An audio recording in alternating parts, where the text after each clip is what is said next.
नमस्कार बच्चों, हम स्वागत करते हैं एक बार फिर से आपका अपने YouTube channel maths and reasoning by Sanjay Chauhan पे। प्यारे बच्चों, हम कक्षा 9वीं का संख्या पद्धति चैप्टर पढ़ रहे थे। उसमें हम संख्याओं के बारे में पढ़ लिए थे। प्राकृतिक संख्या किसे कहते हैं, पूर्ण संख्या किसे कहते हैं, पूर्णांक संख्या किसे कहते हैं, परिमेय संख्या किसे कहते हैं, अपरिमेय संख्या किसे कहते हैं। आज बच्चों हम परिमेय संख्या के और कुछ प्रॉपर्टीज को देखेंगे कि जोड़ के साथ परिमेय संख्या का क्या रिलेशन है, गुना के साथ परिमेय संख्या का क्या रिलेशन है। तो आइए बच्चों, आज हम देखते हैं, आगे बढ़ते हैं। परिमेय संख्याओं का जोड़ एवं गुना का बीजीय नियम। ठीक है, तो प्यारे बच्चों, सबसे पहला है क्लोजर लॉ। यदि p एवं q दो परिमेय संख्या हो तो p प्लस q एवं pq भी परिमेय संख्या होगा। अगर मान लो 3/4 और 4/7 दो परिमेय संख्या है, तो अगर इन दोनों को हम ऐड कर देंगे तो भी परिमेय संख्या होगा, और अगर इन दोनों को हम मल्टीप्लाई कर देंगे तो भी परिमेय संख्या होगा। यानी दो परिमेय संख्याओं को अगर हम ऐड कर दें तो एडिशन भी परिमेय होगा, और दो परिमेय संख्या को हम मल्टीप्लाई कर दें तो उसका मल्टीप्लिकेशन भी परिमेय संख्या होगा। दो परिमेय संख्याओं का जोड़ भी परिमेय संख्या, और दो परिमेय संख्याओं का गुणा भी परिमेय संख्या होगा। तो इस बात को हम यहां लिख दिए हैं। यदि p एवं q, ये q है बच्चों, दोनों धनात्मक हो तो p प्लस q भी धनात्मक होगा, और p एवं q अगर दोनों ऋणात्मक हो तो p प्लस q भी ऋणात्मक होगा। इसके पहले यदि p एवं q दो परिमेय संख्या हो तो p प्लस q भी एवं pq भी परिमेय संख्या ही होगा। यानी हम समझाने की कोशिश कर रहे हैं, अगर बच्चों दो परिमेय संख्या को हम ऐड कर देंगे तो परिमेय संख्या ही होगा, और दो परिमेय संख्या को हम मल्टीप्लाई कर देंगे तो भी परिमेय संख्या होगा। आगे है बच्चों, p एवं q अगर दो पॉजिटिव नंबर है, धनात्मक संख्या है, तो दो धनात्मक संख्याओं को अगर हम जोड़ देंगे, जैसे 3 धनात्मक संख्या और 4 धनात्मक संख्या जोड़ेंगे तो ये भी क्या होगा, धनात्मक संख्या। p एवं q दोनों धनात्मक हो तो p प्लस q भी धनात्मक होगा। अब p एवं q दोनों ऋणात्मक हो, जैसे p का मान -3 और q का मान -7, अगर हम इसको ऐड करेंगे प्यारे तो ये होगा -10 और ये ऋणात्मक होगा। p एवं q दोनों ऋणात्मक हो तो p प्लस q ऋणात्मक संख्या होगा। नेक्स्ट है बच्चों, यदि p धनात्मक एवं q ऋणात्मक हो, p धनात्मक अगर एक पॉजिटिव हो और दूसरा निगेटिव हो, तो दोनों का सम पॉजिटिव भी हो सकता है और निगेटिव भी हो सकता है, उसके वैल्यू पर निर्भर करेगा। जैसे बच्चों p धनात्मक हो और q ऋणात्मक हो तो p प्लस q धनात्मक होगा यदि p का संख्यात्मक मान q के संख्यात्मक मान से बड़ा हो। जैसे मान लो p का मान हम लेते हैं यहां 8 और q का मान लेते हैं -3, इस दोनों को ऐड करेंगे तो रिजल्ट होगा मेरा, ये जो p प्लस q आएगा ये आएगा 5, और ये धनात्मक होगा। तब धनात्मक होगा जब p का वैल्यू किस q से क्या होगा, बड़ा होगा। और अगर ऐसा हो बच्चों, p का मान हम ले लेते हैं 7 और q का मान लेते हैं -11, तो इसका आंसर होगा -4, ये निगेटिव हो जाएगा जब q का मान बड़ा हो तो p से। इसी बात को लिखा गया है कि यदि p धनात्मक और q ऋणात्मक हो तो p प्लस q धनात्मक होगा यदि p का मान संख्यात्मक मान q के संख्यात्मक मान से बड़ा हो। इसी प्रकार p प्लस q ऋणात्मक होगा यदि p का संख्यात्मक मान q के संख्यात्मक मान से छोटा होगा। आप देख लो बच्चों, p का जो संख्यात्मक मान है q के संख्यात्मक मान से छोटा है, इसलिए ये क्या हो जाएगा, निगेटिव हो जाएगा। अब अगला पॉइंट है, यदि p एवं q दोनों धनात्मक हो तो pq भी धनात्मक होगा। जैसे मान लो कोई पॉजिटिव नंबर है, इसको अगर हम गुना कर देंगे पॉजिटिव नंबर से तो ये रिजल्ट क्या होगा, पॉजिटिव ही होगा। यानी कहने का भाव है कि यदि p एवं q दोनों धनात्मक हो तो pq धनात्मक होगा, p एवं q दोनों ऋणात्मक हो तो pq ऋणात्मक होगा, p एवं q में से कोई एक धनात्मक दूसरा ऋणात्मक हो तो pq ऋणात्मक होगा। इस प्रकार आप पाएंगे कि दो परिमेय संख्या का जोड़ घटाव गुणा भाग भी एक परिमेय संख्या होगा। शर्त है भाजक 0 नहीं होना चाहिए। अगर भाजक नीचे 0 हो जाएगा तो इसका मान इन्फिनिटी हो जाता है या अनडिफाइन हो जाता है, ये अपरिभाषित हो जाएगा।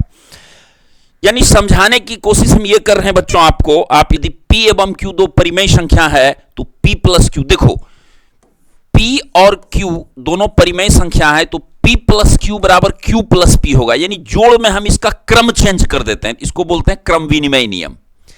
उसी प्रकार से जोड़ का अब गुना में क्या होगा, अगर P इंटू Q है तो इसको हम Q इंटू P लिख सकते हैं, इसको बोलते हैं गुना का क्रम विनिमय नियम। आसान है, आप इसको 8वीं कक्षा में ही पढ़े होंगे।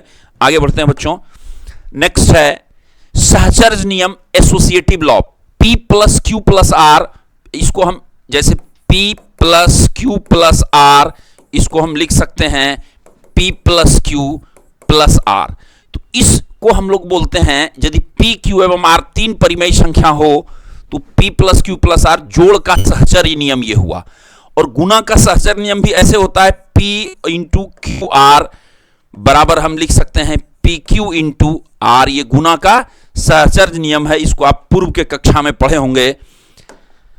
नेक्स्ट हम लोग बढ़ते हैं बच्चों, तत्समक अवयव की उपस्थिति, एग्जिस्टेंस ऑफ आइडेंटिटी एलिमेंट्स। यदि तीन परिमेय संख्या P1 और 0 हो तो P, देखो P प्लस 0 अब बराबर 0 प्लस P, तो इसको हम लोग कहते हैं P प्लस 0 बराबर 0।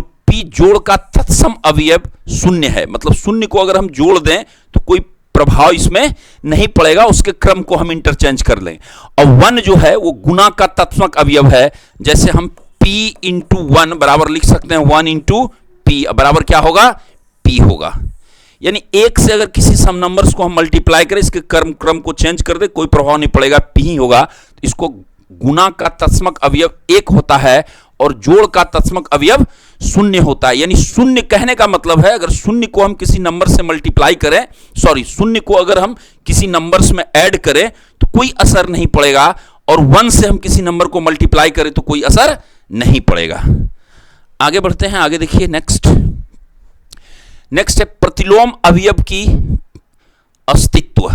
यदि परिमेय संख्या P के लिए दूसरी परिमेय संख्या माइनस P हो, देखो P एक परिमेय संख्या है और इसका जो है प्रतिलोम अवयव दूसरी परिमेय संख्या माइनस P है, तो बराबर इसको हम लिख सकते हैं माइनस P प्लस P, इसको हम इंटरचेंज करेंगे, कोई प्रभाव नहीं पड़ेगा। और इसका जो मान होगा बच्चों वो 0 हो जाएगा, इसको कहते हैं प्रतिलोम अवयवों का अस्तित्व। यदि P परिमेय संख्या, यदि परिमेय संख्या P के लिए दूसरी परिमेय संख्या माइनस P हो तो P plus minus P is equal to, इसके क्रम को चेंज कर दिए और इसका मान क्या होगा 0 होगा। अब ये इंपॉर्टेंट बात है, इसको समझिएगा, माइनस P को P के जोड़ का प्रतिलोम या ऋणात्मक अवयव कहा जाता है। 2 का ऋणात्मक अवयव क्या होगा बच्चों, तो -2 होगा। नेक्स्ट है शून्य के अतिरिक्त प्रत्येक परिमेय संख्या P के लिए एक परिमेय संख्या 1/P है। अगर कोई परिमेय संख्या P है तो 1/P भी एक परिमेय संख्या होगा, लेकिन वहां पर P का मान 0 नहीं होना चाहिए।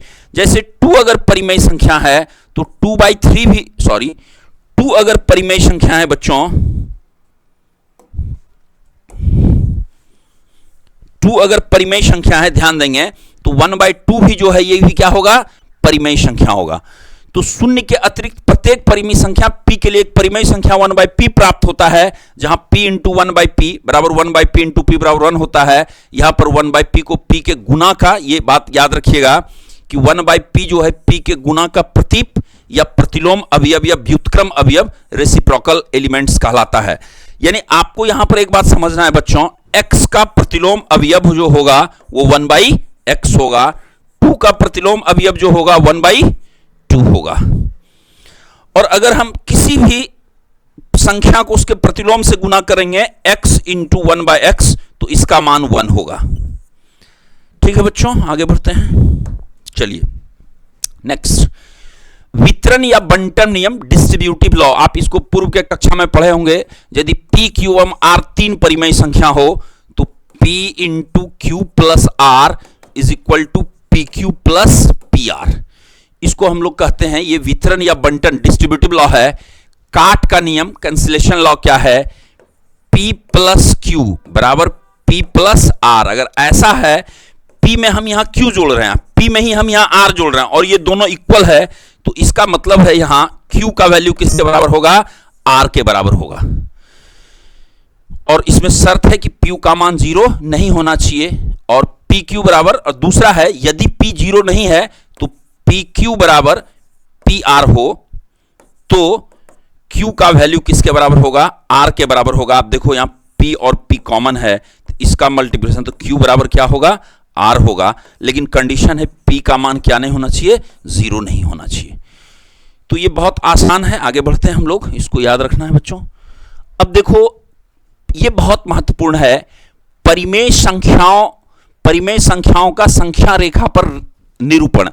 पहले हम नंबर लाइन समझते हैं। नंबर लाइन क्या है, एक हम हॉरिजॉन्टल लाइन ड्रॉ करते हैं, यहां पर हम इसको हम x मानेंगे और इसको हम इधर y मान लें। तो ध्यान दो, सॉरी,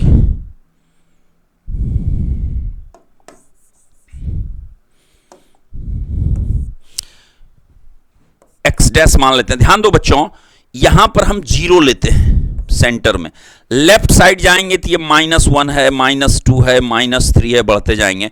इधर जाएंगे तो ये 1 है, 2 है, 3 है, 4 है। इसको हम लोग कहते हैं बच्चों नंबर लाइन। तो नंबर लाइन फिर से एक बार समझते हैं हम लोग। नंबर लाइन के लिए हम लोग एक लाइन को ड्रॉ करते हैं, ध्यान देंगे बच्चों। एक हम लोग संख्या रेखा क्या है, तो एक हम रेखा ड्रॉ किए, यहां इसके सेंटर में हम लोग जीरो लेते हैं। लेफ्ट साइड अगर चलेंगे तो ये यहां -1 है, -2 है, -3 है। राइट साइड चलेंगे तो 1 है, 2 है, 3 है, 4 है, 5 है। अब परिमेय संख्या, तो बच्चों ये सभी संख्याएं परिमेय संख्या हम लोग पहले समझ चुके हैं कि जितना भी नेचुरल नंबर है परिमेय संख्या है, जितना भी होल नंबर है परिमेय संख्या है, और भी संख्याएं परिमेय संख्या है। आगे हम लोग इसको समझने का कोशिश किए थे। तो अब परिमेय संख्या का रिप्रेजेंटेशन हो गया, जैसे हम बीच में यहां 0 ले लिए, यहां -1/2 ले लिए, यहां -1 ले लिए, -3/2, इस तरीके से हम बढ़ते चले गए, हाफ 1, हाफ हम बढ़ते चले गए। तो ये है आपका परिमेय संख्या रेखा पर निरूपण की।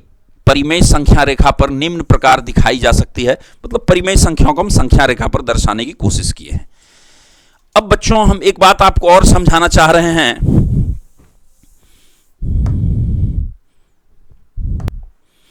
अभी तक बच्चों हमने क्या क्या पढ़ाई पढ़ी है। सबसे पहले हम लोग नेचुरल नंबर के बारे में पढ़े, प्राकृतिक संख्या 1 2 3 डॉट डॉट डॉट। ये घर बनाते हैं, ये प्राकृतिक संख्या का घर है, ये नेचुरल नंबर का घर है। इसके बाद हम आपको बताए थे कि हिंदुस्तानी मैथमेटिशियन आर्यभट्ट ने जीरो का आविष्कार कर दिया और हम लोगों को पूर्ण संख्या का परिवार मिल गया। ये जो बाउंड्री है इसमें जीरो को शामिल कर देंगे तो ये होल नंबर हो गया। यानी ये नेचुरल नंबर है और ये क्या है बच्चों, होल नंबर है। तो हम कह सकते हैं कि सभी प्राकृत संख्या पूर्ण संख्या है, लेकिन हम ये नहीं कह सकते हैं कि सभी पूर्ण संख्या प्राकृतिक संख्या। आप देखिए यहां प्राकृत संख्या से पूर्ण संख्या में जीरो बाहर है। इसके बाद ये जो घर है ये इंटीजर का घर हो गया, पूर्णांक। इंटीजर को आई या जेड से हम लोग डिनोट कर रहे थे, इसको हम लोग बोलते हैं पूर्णांक। पूर्णांक क्या हो गया बच्चों, जैसे इसमें हमको ऐड करना होगा -1 -2 -3 डॉट डॉट डॉट। तो ये घर हो गया पूर्णांक का। तो पूर्णांक हम बताए थे 3 प्रकार का, निगेटिव इंटीजर, ऋणात्मक पूर्णांक, धनात्मक पूर्णांक और जीरो पूर्णांक। जीरो ना तो धनात्मक संख्या है और ना ही ऋणात्मक संख्या है। इसके बाद बच्चों हम एक और बाउंड्री बना लिए थे। ये बाउंड्री है मेरा रैशनल नंबर का, परिमेय संख्या का। ये बाउंड्री है परिमेय संख्या का, परिमेय संख्या का ये बाउंड्री। लेकिन इसमें ऐड करना होगा 3/2, 4/5, 6/7, -2/-3, इस तरह के नंबर्स को ऐड करेंगे। आप गौर से देखेंगे बच्चों, परिमेय संख्या जितना भी प्राकृतिक संख्या है सब परिमेय संख्या है, जितना भी पूर्ण संख्या है सभी परिमेय संख्या है, और जितना भी पूर्णांक संख्या है सभी क्या है, परिमेय संख्या। ये और भी इसके अलावा भी एक्स्ट्रा इस तरह का नंबर परिमेय संख्या हो गया। इसके बाद बच्चों ये हो गया आपका बाउंड्री। ये अगला बाउंड्री हो गया वास्तविक संख्या का। वास्तविक संख्या, वास्तविक संख्या इसमें हम लोग जोड़ेंगे। ये वास्तविक संख्या का 2 प्रकार होता है, परिमेय और दूसरा होता है अपरिमेय। अपरिमेय संख्या, इसमें हमको लेना होगा √2, √3, √5, इस तरह के नंबर्स को लेना होगा, पाई को लेना होगा, ई को लेना होगा। तो ये एक पूरे नंबर्स को हम एक साथ दिखाने की कोशिश किए और इसी पर आधारित होगा अगला एक्सरसाइज। जब हम लोग एक्सरसाइज करेंगे तो इसका इस्तेमाल करेंगे। फिर से एक बार समझ लीजिए, ये सबसे पहले हम लोगों को मिला प्राकृतिक संख्या, नेचुरल नंबर। जीरो का आविष्कार होने के बाद ये बाउंड्री मिल गया हम लोगों को होल नंबर्स का। इसके बाद जब निगेटिव इंटीजर्स मिल गया तो फिर ये पूर्णांक संख्या बन गया, निगेटिव, पॉजिटिव, जीरो। इसके बाद 3/2, 4/5, 6/7 ये वाला बाउंड्री हो गया परिमेय संख्या। यानी इसके अंदर जितना है, इस वाले बाउंड्री के अंदर जितना है, ये सभी है बच्चों परिमेय संख्या। आप देख लो, इस बाउंड्री के अंदर जितना है ये सभी क्या है? परिमेय संख्या है। यानी जितनी प्राकृत संख्या है सभी परिमेय संख्या है, जितना पूर्णांक संख्या है, पूर्ण संख्या है, डब्ल्यू से होल नंबर यानी पूर्ण संख्या, वो परिमेय संख्या है। पूर्णांक संख्या ये भी परिमेय संख्या है। और इसके अलावा मान इसके अंदर में जितना है सब परिमेय संख्या है। वास्तविक संख्या का दो प्रकार था, परिमेय और अपरिमेय। वास्तविक संख्या अपरिमेय, देखो √2, √3, लेकिन इसका ये अलग बाउंड्री है। यानी ये इसमें नेचर नहीं है, इसका अलग घर है। आप देख लो यहां पर। इस पे आधारित हम लोग अब आगे का बच्चों एक्सरसाइज करेंगे। अब आइए हम अगला एक्सरसाइज अगले क्लास में देखते हैं।